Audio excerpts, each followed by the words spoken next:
Ladies and gentlemen, good evening and welcome to Jkia TV, the tallest man in Black Africa. Kenyans are getting embarrassed by the state of Jomo Kenyatta International Airport. Kenyans are getting insulted by foreigners because of Jomo Kenyatta International Airport. The latest came from a British TV journalist who described Jomo Kenyatta International Airport as the stupidest of all airports in the world. Whereas I don't agree with this journalist, something needs to be done about Jomo Kenyatta International Airport. There are some things that have been happening in the Jomo Kenyatta Airport, and from all angles, when you look at it, it is an epitome of embarrassment. One thing that has been the topic of discussion about the state of Jomo Kenyatta International Airport is the leaking roofs. The leaking roof is something that is putting the country into shame. The leaking roof in an international airport is the least we could expect from Kenya. Kenya is the gateway to East Africa and Eastern Central Africa. When we have the international airport, whereby we have the largest city in Eastern Central Africa, then you can agree with me that when you see Kenyans becoming embarrassed, then somebody must be answerable. The second thing that is making this international airport a topic of discussion is the way some foreigners, visitors are embarrassed. Remember that case of a couple who are coming, I think, to wed in Kenya, only for KRA guys to overtax the wedding dress, something that elicited a serious online discussion. When you look at the Jomo Kenyatta International Airport, you also realize it is the gateway, it is the epicenter of corruption. This is where deals are made. This is where counterfeits enters the country. And today, when I witnessed the businessmen from Udhuri Avenue actually struggling and fighting with the counterfeit officers, I remembered Jkia, that these things, they did not came, these goods did not come from the heaven. They did not fall from heaven like manna. They entered through the port of Mombasa. They entered through Jkia. They entered through Eldoret Airport. They entered through our porous borders. So when we talk about Jomo Kenyatta International Airport, this is the first thing that a visitor meets when he comes to the country. And you can imagine, you come from a country where you have passed through airports that of international repute, that of high standard, then you are greeted by leaking roofs. This is what attracts the attention of international media. So when you look at William Samoei Ruto and his government, we realize that they have been promising that they are going to repair this roof. Kipchumba Murkomen promised Kenyans that he was going to repair this roof and it was going to be given a facelift. And almost 3 years down the line, nothing has been forthcoming. The situation is worsening every day. And if you also remember, it is in JKIA where we have blackouts. So where do you find an international airport experiencing a blackout?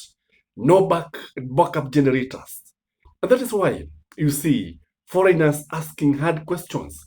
That is why you see the foreigners describing Jomo Kenyatta as the stupidest of all international airports in the world. Because when you put an international airport in blackout, it is something that is extremely risky because anything can happen.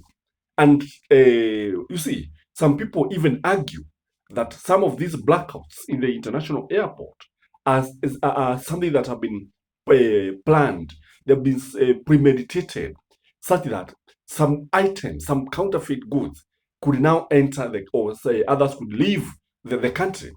So when we have Kenyans asking about Jomo Kenyatta, because one thing that you get from our brothers and sisters in the diaspora, when they call, when you talk, most of them will ask about our international airports.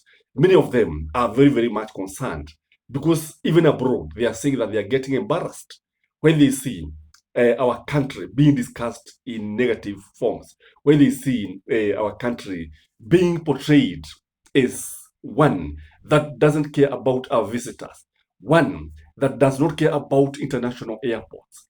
And you see, sometimes I wonder why we even don't have direct flights from between Nairobi and some countries. And these are the reasons why you don't find some countries having direct flights or some others being very much reluctant to engage Nairobi with direct flights, something that would save the country. And actually, when this happens, the country economy is getting a thorough beating, because when the international airport that is supposed to be of international standard, when it is actually associated with looking roofs, when it is associated with blackouts, when it's associated with corruption, then you agree with me, the countries, even the economy suffers a thorough beating.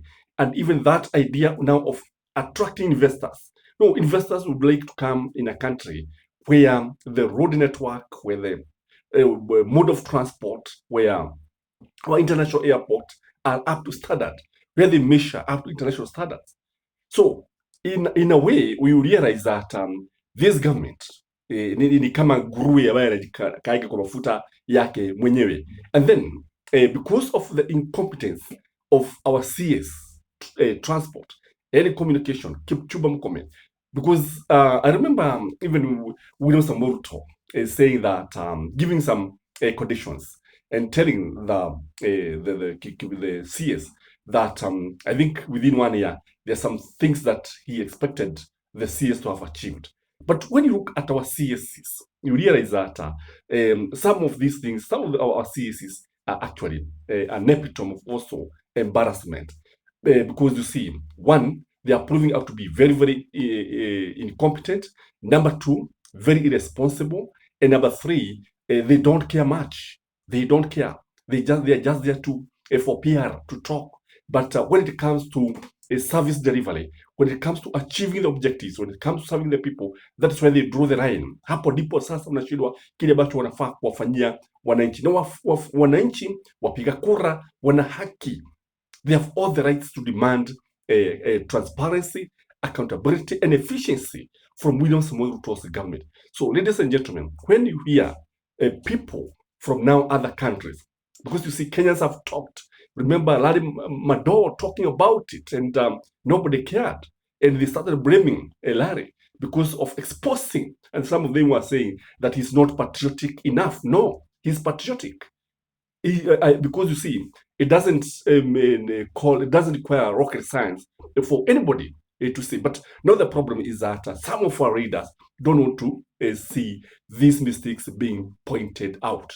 And until they accept this mistake, until they take responsibility, then we will continue being embarrassed. So, ladies and gentlemen, I ask you one thing, like this podcast. Until next time, I remain yours truly. That is Commander Horseman to Black Africa. Tomorrow, we shall be live again, and we shall come up with the state of the nation in the morning as usual. Bye-bye.